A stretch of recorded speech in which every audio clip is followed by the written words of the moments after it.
5 asteroid धरती से टकरा सकते हैं, जिनमें से एक एस्टेरॉयड 11 जनवरी को पृथ्वी के बेहद करीब से निकलेगा।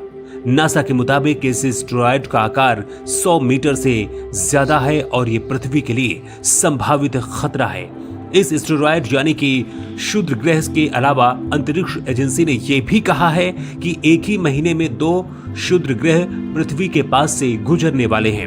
हैरानी की बात यह है कि इनमें से एक का आकार एक बड़ी इमारत से भी बड़ा है। इस एस्टेरॉयड को धरती के कई हिस्सों से देखा जा सकेगा।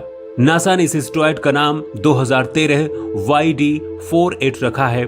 द मिरर की रिपोर्ट के मुताबिक एस्टेरॉयड पृथ्वी से करीब 30 लाख मील के दायरे से गुजरेगा, लिहाजा नासा ने इसे पृथ्वी के लिए संभावित खतरा करार दिया है।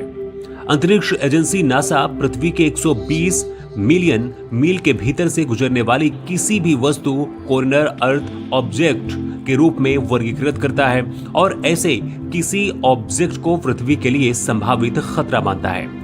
पृथ्वी के पास खतरनाक रूप से आने वाले एस्टेरॉयड पर नासा द्वारा नजर रखी जाती है और नासा अगले 100 सालों तक पृथ्वी के पास आने वाले एस्टेरॉयड पर लगातार नजर रखता है। खासतौर पर उन एस्टेरॉयड पर और ज्यादा गहनता से नजर रखी जाती है जिनके पृथ्वी से टकराने की संभावना ज्यादा होती है और ऐसे एस्टेरॉयड का लगातार विश्लेषण भी किया जाता है। नासा के अनुसार एक क्षुद्र ग्रह को 4.6 मिलियन मील के भीतर पहुंचता है और 150 मीटर से बड़ा होता है। इसे संभावित खतरनाक वस्तु माना जाता है और इस प्रकार के आकार के एस्टेरॉयड पृथ्वी को प्रभावित करने पर विनाशकारी तबाही मचा सकते हैं।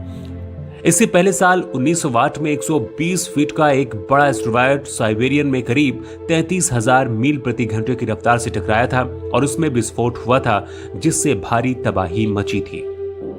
आपको बता दें कि एस्टेरॉयड वो बड़ी बड़ी अंतरिक्ष चट्टानें होती हैं जो किसी ग्रह की तरह ही सूर्य का परिक्रमा करती रहती हैं, लेकिन इनका आकार काफी छोटा है।